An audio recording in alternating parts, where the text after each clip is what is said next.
Xin chào quý vị và các bạn đang theo dõi kênh Hành trình ẩm thực. Hôm nay, chúng ta sẽ cùng nhau khám phá một trong những trường phái ẩm thực nổi tiếng và tinh tế bậc nhất Trung Hoa, ẩm thực Quảng Đông. Quảng Đông nằm ở phía nam Trung Quốc, sở hữu đường bờ biển dài và khí hậu nhiệt đới gió mùa ấm áp quanh năm. Thiên nhiên ưu đãi cho vùng đất này nguồn hải sản tươi sống vô cùng phong phú như cá, tôm, sò điệp và các loại rau xanh mơn mởn quanh năm. Đặc biệt, Quảng Đông còn nổi tiếng với sản vật riêng như vỏ quýt chân bì, một nguyên liệu quý thường dùng trong các món canh hầm và món ngọt.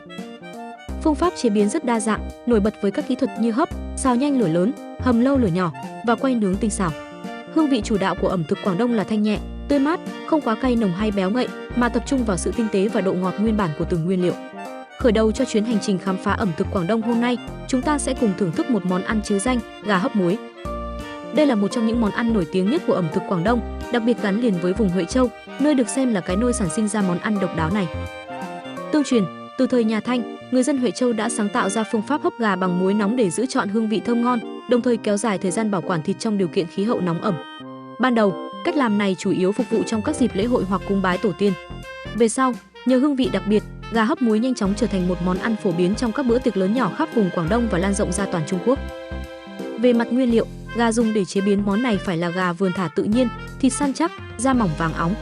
Sau khi làm sạch, gà được ướp nhẹ với gia vị cơ bản như rượu gạo, gừng, hành, một chút nước tương hoặc gia vị thảo mộc tùy theo từng gia đình, rồi bọc kín trong giấy da hoặc lá sen.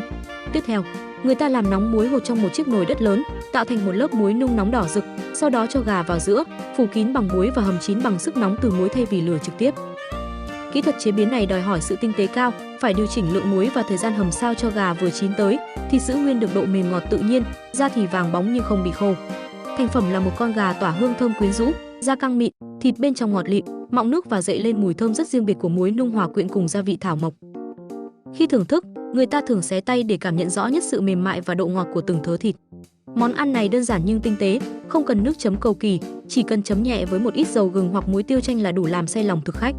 Chính nhờ sự mộc mạc trong chế biến nhưng lại đạt đến độ hoàn mỹ về hương vị, gà hấp muối đã trở thành biểu tượng ẩm thực của vùng đất Quảng Đông.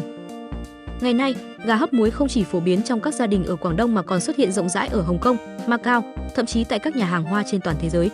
Từ những bữa cơm gia đình ấm cúng cho đến những bàn tiệc sang trọng, gà hấp muối luôn chiếm một vị trí đặc biệt trong lòng người yêu ẩm thực. Ở một số nơi, món này còn được biến tấu thêm nguyên liệu như trộn chung với nấm hương, nhân sâm hoặc táo đỏ để tăng phần bổ dưỡng. Nhưng phiên bản truyền thống với cách làm thuần khiết từ muối vẫn được yêu thích hơn cả. Gà hấp muối không chỉ là món ăn mà còn là niềm tự hào văn hóa của người dân Quảng Đông. Nó phản ánh triết lý ẩm thực sâu sắc của vùng đất này, trân trọng hương vị tự nhiên, đề cao sự tinh tế trong từng công đoạn chế biến. Với tất cả những giá trị ẩm thực và văn hóa mà nó mang lại, gà hấp muối xứng đáng là món ăn mở đầu hành trình khám phá đầy hứa hẹn của chúng ta ngày hôm nay. Sau món gà hấp muối, hành trình khám phá ẩm thực Quảng Đông của chúng ta tiếp tục với một món ăn nổi danh không kém, vịt quay Quảng Đông. Đây là một trong những món ăn biểu tượng của nền ẩm thực Quảng Đông, với hương vị đặc trưng khiến thực khách từ khắp nơi trên thế giới phải siêu lòng. Nguồn gốc của món vịt quay Quảng Đông có thể truy ngược về thời nhà Nguyên và nhà Minh, khi nghệ thuật quay vịt được phát triển mạnh ở miền Nam Trung Quốc. Tuy nhiên, chính người Quảng Đông mới thực sự đưa món ăn này lên đến đỉnh cao tinh tế. Trong môi trường khí hậu nóng ẩm của vùng đất này, phương pháp quay vịt không chỉ giúp bảo quản thực phẩm tốt hơn mà còn tạo ra hương vị đặc biệt, hấp dẫn khó cưỡng. Tại Quảng Châu, trung tâm thương mại nhộn nhịp từ xưa, vịt quay trở thành món ăn không thể thiếu trong các bữa tiệc lớn nhỏ và nhanh chóng lan tỏa khắp vùng. Điểm đặc biệt của vịt quay Quảng Đông nằm ở quy trình chế biến tỉ mỉ và khắt khe. Loại vịt được chọn phải là vịt béo, da dày nhưng thịt chắc, được nuôi bằng phương pháp truyền thống để đảm bảo chất lượng thịt.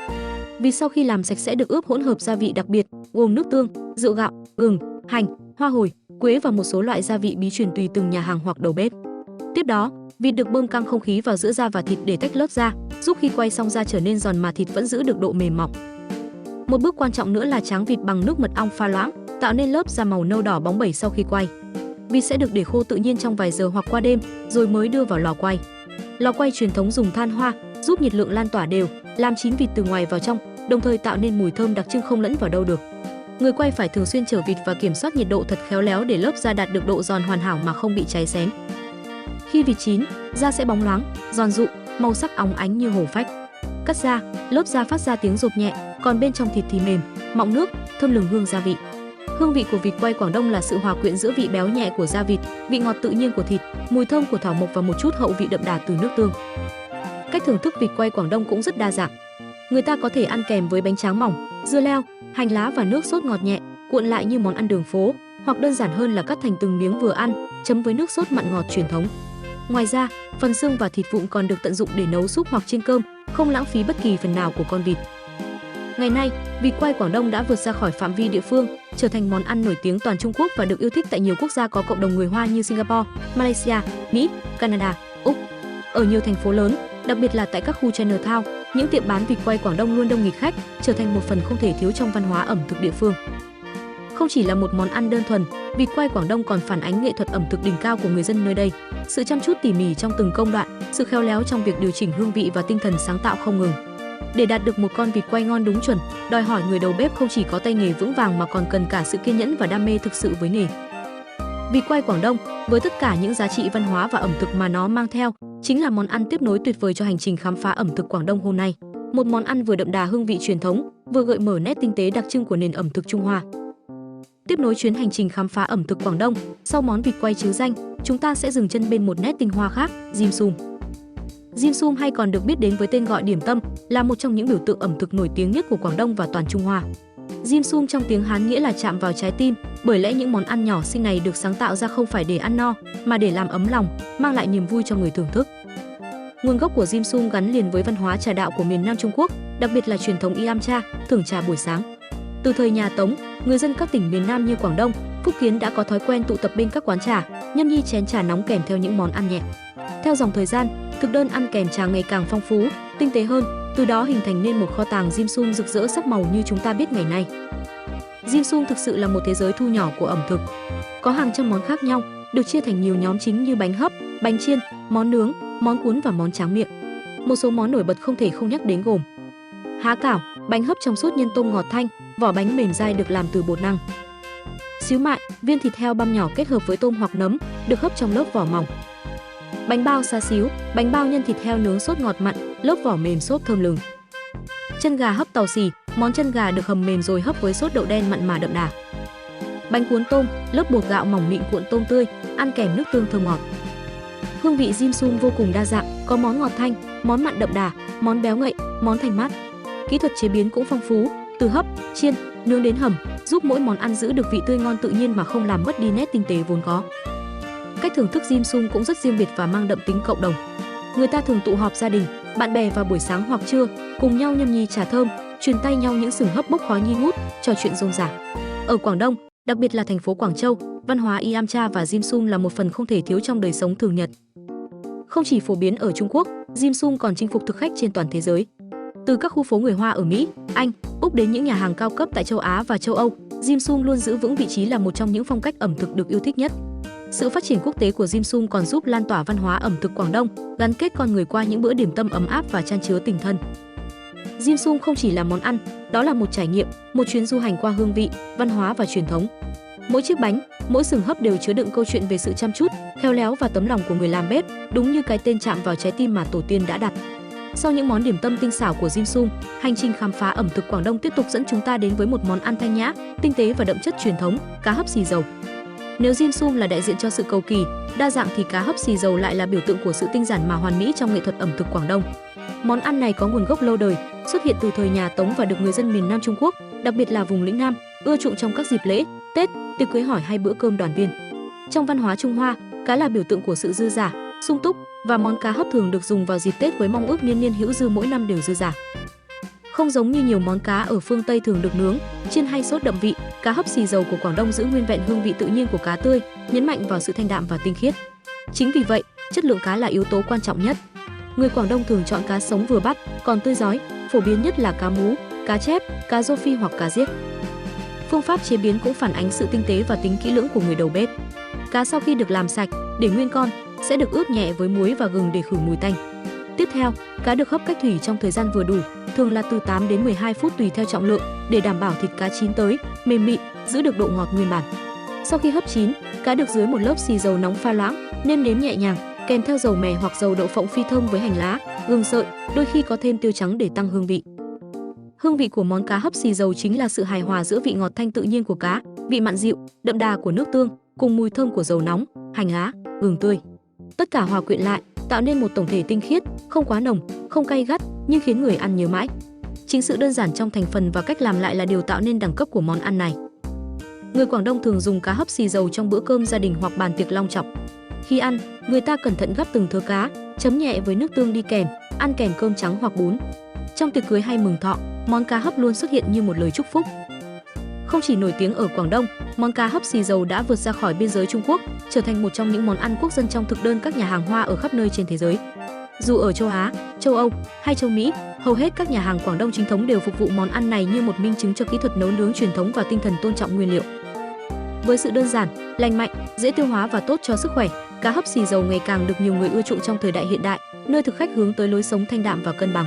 Món ăn không chỉ phản ánh tư duy ẩm thực Quảng Đông nhẹ nhàng mà sâu sắc, mà còn mang trong mình thông điệp văn hóa về sự hòa hợp giữa con người và thiên nhiên, giữa truyền thống và hiện đại.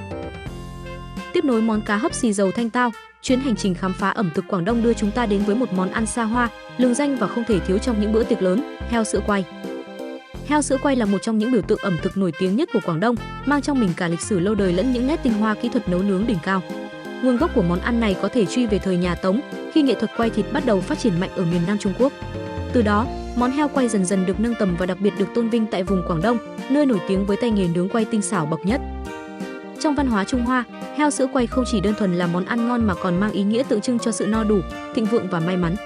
Vì vậy, heo quay thường xuất hiện trong các dịp lễ lớn, cưới hỏi, khai trương hoặc cúng bái tổ tiên. Ở nhiều địa phương, việc dâng heo sữa quay trong các buổi lễ còn thể hiện lòng thành kính và sự trang trọng. Phương pháp chế biến heo sữa quay Quảng Đông vô cùng công phu, đòi hỏi sự khéo léo và kinh nghiệm lâu năm.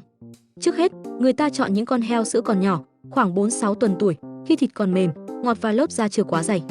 Heo được làm sạch kỹ lưỡng, rồi ướp với hỗn hợp gia vị đặc biệt thường bao gồm muối, đường, ngũ vị hương, rượu thiệu hưng và thảo mộc nhằm thấm sâu vào từng thớ thịt. Quá trình quay thường diễn ra trong lò than hoặc lò gạch truyền thống, với lửa vừa phải và xoay đều tay để heo chín đều, da phồng giòn đều khắp thân. Đây là kỹ thuật đòi hỏi sự kiên nhẫn và cảm nhận tinh tế về nhiệt độ. Thành phẩm hoàn hảo phải đạt yêu cầu, da có màu vàng rụa, óng ánh như sơn mài, giòn rụm nhưng không cứng, trong khi phần thịt bên dưới mềm mại, ngọt dịu và thơm nức. Khi thưởng thức, thực khách sẽ cảm nhận được sự đối lập thú vị, lớp da giòn tan kết hợp với lớp thịt mọng nước, béo ngậy nhưng không ngán, hòa quyện cùng hương thơm của gia vị cổ truyền. Cách thưởng thức heo sữa quay cũng rất cầu kỳ. Heo được chặt thành từng miếng vuông nhỏ vừa ăn, bày thành hình dáng nguyên con trên mâm để giữ nguyên vẻ đẹp. Ở các bữa tiệc Quảng Đông, heo sữa quay thường được dùng như món khai vị đặc biệt, ăn kèm với nước sốt chua ngọt nhẹ hoặc tương đậu lên men. Một số nơi còn kèm bánh tráng mỏng để cuộn heo quay cùng dưa leo, hành lá. Về độ phổ biến, heo sữa quay không chỉ nổi tiếng ở Quảng Đông mà còn lan rộng khắp Trung Quốc và các cộng đồng Hoa Kiều trên thế giới. Từ các nhà hàng truyền thống ở Quảng Châu, thâm quyến đến các nhà hàng cao cấp tại Hồng Kông, Singapore, Canada, Mỹ hay Úc, món heo sữa quay luôn nằm trong thực đơn những dịp lễ trọng đại. Đặc biệt, tại Hong Kong, việc đặt một con heo sữa quay nguyên con vào lễ cưới hay lễ tạ ơn được xem như một phần quan trọng không thể thiếu.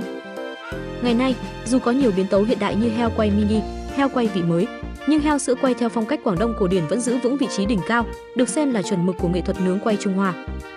Tóm lại, heo sữa quay không chỉ là một món ăn ngon mà còn là sự kết tinh của văn hóa, kỹ thuật và tinh thần tôn vinh thiên nhiên của người Quảng Đông. Mỗi lần cắn nhẹ vào lớp da giòn tan, thưởng thức vị ngọt mềm của thịt, như đang lắng nghe những âm hưởng sâu xa từ một nền văn hóa ẩm thực ngàn năm tuổi. Sau món heo sữa quay, hành trình khám phá ẩm thực Quảng Đông đưa ta đến với một món ăn có sức hút không kém, xá xíu. Đây là một trong những món thịt nướng nổi bật và lâu đời nhất trong văn hóa ẩm thực Quảng Đông, được biết đến rộng rãi không chỉ ở miền Nam Trung Quốc mà còn trong các cộng đồng người Hoa trên toàn thế giới.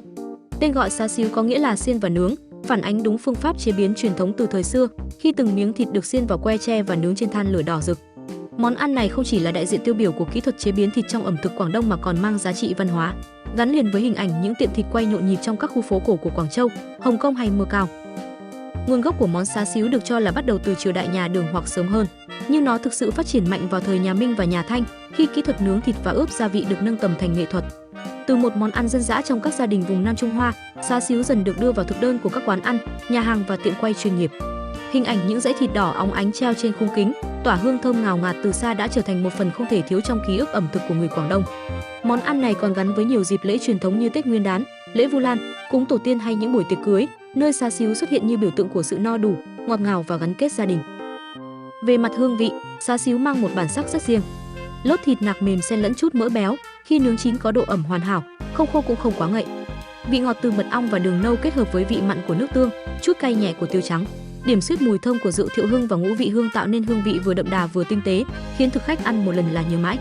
Một đặc điểm khiến xá xíu trở nên hấp dẫn chính là lớp vỏ cháy cạnh óng ánh, có màu đỏ nâu đặc trưng, đôi khi nhuộm nhẹ bằng sốt đỏ lên men hoặc màu thực phẩm từ củ dền, vừa bắt mắt vừa khơi gợi vị giác. Phương pháp chế biến món xá xíu đòi hỏi sự kiên nhẫn và kỹ thuật. Thịt heo, thường là phần vai, ba dọi hoặc thăn, được cắt thành từng dải dài, ướp trong hỗn hợp gia vị ít nhất vài giờ, lý tưởng là qua đêm để thấm sâu. Sau đó, thịt được nướng trong lò than hoặc lò nhiệt độ cao. Trong quá trình nướng, người ta sẽ liên tục quét lớp sốt ướp lên bề mặt để giữ độ ẩm và tạo lớp bóng đẹp mắt. Một số đầu bếp còn dùng kỹ thuật nướng 2 lần hoặc hạ nhiệt dần để giữ cho phần thịt bên trong mềm ngọt trong khi lớp ngoài cháy cạnh vừa đủ. Mỗi công đoạn đều yêu cầu sự tỉ mỉ, từ khâu chọn nguyên liệu, phối trộn gia vị cho đến canh lửa chuẩn xác. Xá xíu là món ăn vô cùng linh hoạt trong cách thưởng thức.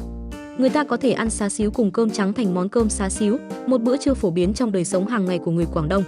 Ngoài ra, món mì xá xíu với sợi mì trứng dai mềm, chan nước dùng thanh ngọt và những lát thịt xá xíu đặt lên trên cũng là lựa chọn quen thuộc của nhiều thực khách. Trong thế giới dim sum, xá xíu được biến tấu thành nhân bánh bao xá xíu, một món điểm tâm cực kỳ nổi tiếng, được yêu thích ở Hồng Kông, Đài Loan và các nhà hàng Hoa trên khắp thế giới. Ngày nay, xá xíu không chỉ phổ biến tại Quảng Đông mà còn trở thành biểu tượng của ẩm thực Hoa ở nước ngoài. Dù là trong khu phố tàu ở New York, Melbourne hay London, món ăn này vẫn giữ được hương vị truyền thống, đồng thời được biến tấu nhẹ để phù hợp với khẩu vị từng vùng. Chính sự linh hoạt, đậm đà và dễ gây nghiện của món xá xíu đã khiến nó trở thành một phần không thể thiếu khi nhắc đến ẩm thực Quảng Đông, nơi mà từng món ăn đều kể một câu chuyện văn hóa đậm đà và đầy cảm xúc. Sau món xá xíu, đậm đà, hành trình khám phá ẩm thực Quảng Đông tiếp tục với một biểu tượng thân thuộc khác, mì hoành thánh. Món ăn này là sự kết hợp hoàn hảo giữa kỹ thuật nấu mì tinh tế và nghệ thuật gói hoành thánh truyền thống, tạo nên một tô mì vừa thơm ngon vừa đậm chất văn hóa ẩm thực Hoa. Tên gọi, Vân Thôn, có nghĩa là nuốt mây, gợi hình ảnh viên hoành thánh mềm mịn như đám mây lững lờ trong bát nước dùng trong veo, nhẹ nhàng nhưng sâu sắc trong hương vị.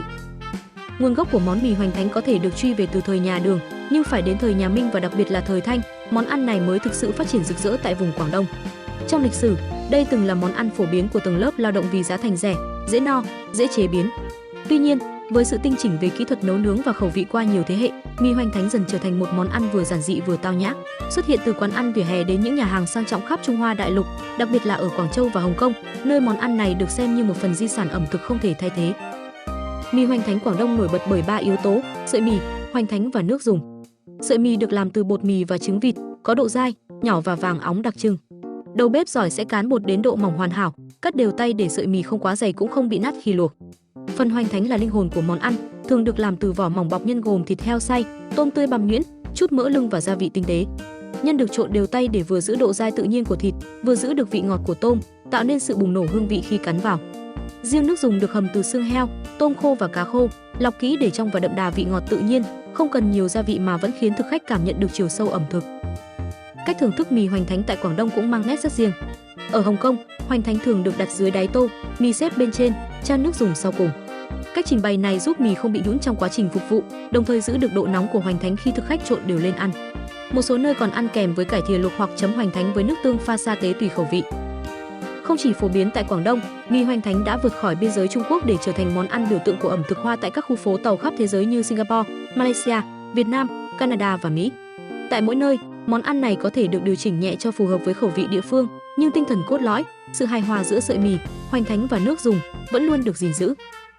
Ngày nay, mì hoành thánh không chỉ là món ăn thường nhật mà còn là một phần ký ức gắn liền với tuổi thơ của bao thế hệ người Hoa.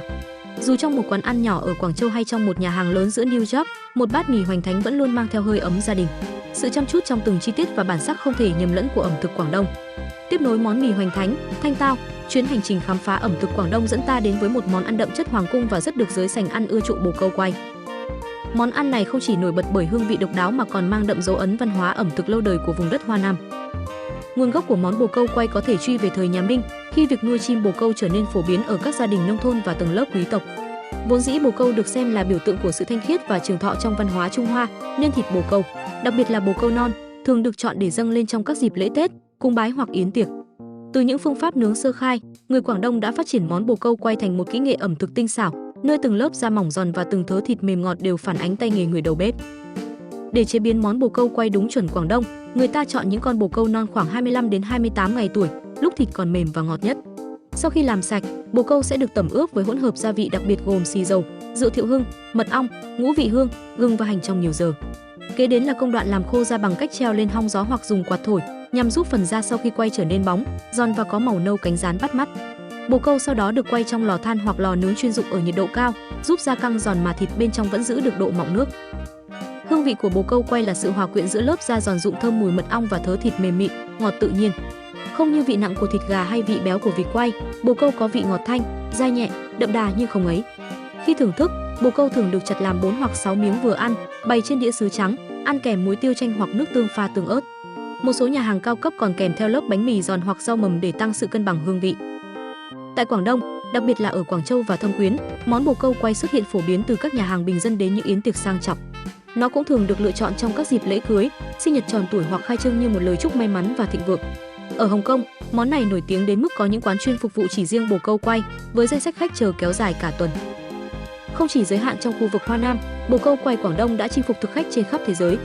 Từ các khu phố tàu ở New York, London, Sydney cho đến nhà hàng cao cấp ở Singapore, món ăn này luôn nằm trong danh sách phải thử đối với những ai yêu thích ẩm thực Hoa truyền thống. Dù mỗi nơi có thể điều chỉnh đôi chút về khẩu vị, nhưng cốt lõi của món bồ câu quay, sự kết hợp hoàn hảo giữa kỹ thuật, hương vị và trình bày, vẫn luôn được gìn giữ. Ngày nay, bồ câu quay không chỉ là một món ăn ngon mà còn là biểu tượng cho sự tinh tế và công phu của ẩm thực Quảng Đông. Đó là minh chứng rõ ràng rằng, từ một nguyên liệu giản dị, qua bàn tay khéo léo của người đầu bếp, có thể tạo nên một tuyệt phẩm làm say lòng thực khách khắp Nam Châu. Tiếp nối hành trình khám phá ẩm thực Quảng Đông, không thể không nhắc đến một món ăn mang đậm dấu ấn hiện đại nhưng vẫn giữ trọn tinh thần tinh tế và cầu kỳ của ẩm thực vùng Hoa Nam, tôm hoàng kim. Đây là món ăn được các nhà hàng Quảng Đông sáng tạo trong những thập niên gần đây, nổi bật nhờ sự kết hợp hoàn hảo giữa nguyên liệu cao cấp và kỹ thuật chế biến công phu. Tuy không có lịch sử lâu đời như các món điểm tâm truyền thống, tôm hoàng kim đã nhanh chóng chiếm được cảm tình của thực khách và trở thành một trong những món ăn tiêu biểu trong các bữa tiệc sang trọng tại Hồng Kông, Quảng Châu, Singapore và nhiều thành phố lớn trên thế giới. Tên gọi món ăn mang ý nghĩa đặc biệt, kim sa nghĩa là cát vàng, tượng trưng cho vẻ ngoài óng ánh của món ăn. Màu vàng rực rỡ của món ăn gợi lên sự thịnh vượng, may mắn, thường xuất hiện trong các dịp lễ Tết, cưới hỏi hay yến tiệc trang trọng. Nhiều đầu bếp Quảng Đông coi đây là món ăn thể hiện trình độ kỹ thuật vì yêu cầu cao về độ chín, độ giòn và cách điều chỉnh hương vị sao cho hài hòa.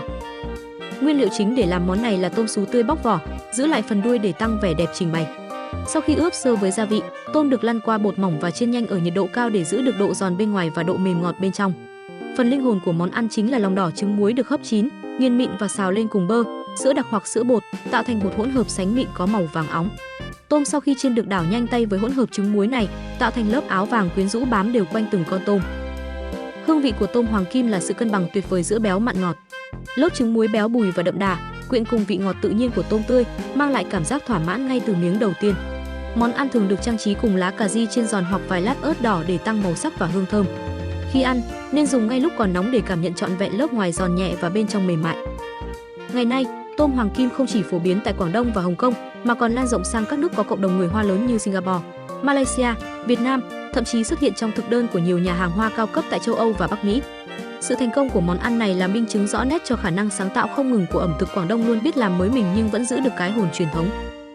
Dù không mang trong mình bề dày lịch sử, tôm hoàng kim lại thể hiện chính xác tinh thần của ẩm thực đương đại Quảng Đông, tinh tế, sang trọng và đầy sáng tạo. Đây chắc chắn là món ăn không thể bỏ qua trong bất kỳ hành trình ẩm thực nào khám phá vùng đất giàu bản sắc này.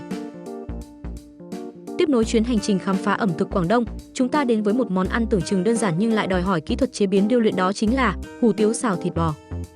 Món ăn này được xem là biểu tượng của nghệ thuật xào khô trong ẩm thực Quảng Đông và cũng là một trong những thước đo tay nghề đầu bếp trong các nhà hàng Hoa truyền thống.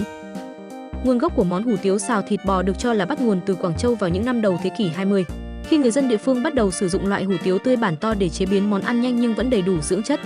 Khi món ăn lan rộng sang Hồng Kông, nó nhanh chóng trở thành một phần không thể thiếu trong thực đơn của các quán ăn bình dân lẫn nhà hàng sang trọng. Với sự phát triển của cộng đồng người Hoa trên thế giới, hủ tiếu xào thịt bò cũng theo chân người Quảng Đông đi khắp Nam Châu, từ các khu Chinatown ở Mỹ, Canada, Úc cho đến các nhà hàng Hoa tại Đông Nam Á. Điều khiến món ăn này trở nên đặc biệt chính là kỹ thuật xào lửa lớn, hương khói lửa đặc trưng được tạo ra khi xào phở ở lửa lớn. Wok HEI không chỉ mang lại mùi thơm hấp dẫn mà còn giúp giữ độ mềm của phở và độ ngọt của thịt bò. Để làm ra một đĩa hủ tiếu xào bò đúng chuẩn, người đầu bếp phải có kỹ năng điều chỉnh nhiệt độ, thời gian và lực đảo nguyên liệu thật chuẩn xác. Nguyên liệu chính gồm có bánh phở tươi, thịt bò lát mỏng được ướp sơ, hành tây, giá đỗ, hành lá và nước tương đen. Tất cả được xào nhanh trong chảo nóng, không dùng nước sốt để giữ độ khô nhưng vẫn mềm và thấm vị. Về hương vị, hủ tiếu xào thịt bò là sự kết hợp hài hòa giữa vị ngọt của thịt bò, độ dai mềm của phở, vị giòn thanh của giá đỗ và hương thơm nồng của xì dầu cùng hành phi. Dù không cầu kỳ như các món tiệc, món ăn này lại mang đến cảm giác gần gũi, ấm cúng như bữa cơm gia đình quen thuộc. Mỗi miếng phở thấm đẫm gia vị như không ngấy, thịt bò chín tới giữ nguyên độ mềm và ngọt thịt, tất cả hòa quyện tạo nên một món ăn vừa đơn giản mà tinh tế. Cách thưởng thức hủ tiếu xào thịt bò cũng rất linh hoạt, bạn có thể dùng kèm với tương ớt hoặc giấm tỏi để tăng hương vị. Tại Quảng Châu hay Hồng Kông, món này thường được ăn vào bữa trưa hoặc tối và luôn là lựa chọn an toàn cho mọi thực khách bởi sự quen thuộc và dễ ăn. Không chỉ phổ biến ở Quảng Đông, ngày nay hủ tiếu xào thịt bò còn có mặt trong thực đơn của hầu hết các nhà hàng Hoa trên toàn thế giới, được xem như món phải thử khi khám phá ẩm thực Quảng Đông. Dù đơn giản, món hủ tiếu xào thịt bò lại là minh chứng sống động cho triết lý ẩm thực của người Quảng Đông, đề cao nguyên liệu tươi, cách nấu tinh tế và hương vị thanh nhã. Mỗi đĩa hủ tiếu xào không chỉ là món ăn, mà còn là kết quả của truyền thống, kỹ thuật và niềm tự hào của cả một nền ẩm thực lâu đời.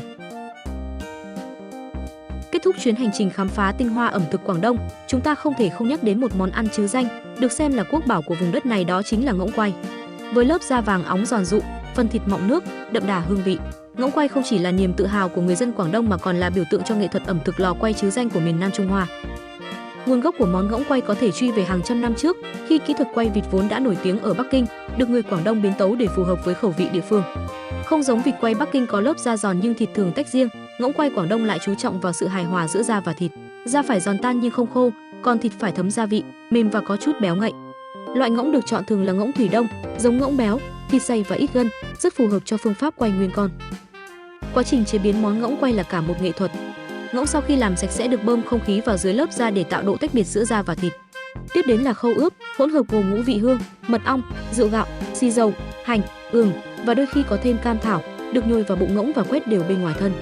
Sau khi ướp, ngỗng sẽ được hong khô trong nhiều giờ trước khi đưa vào quay trong lò đất truyền thống sử dụng than củi, giúp món ăn giữ được hương vị khói nhẹ đặc trưng.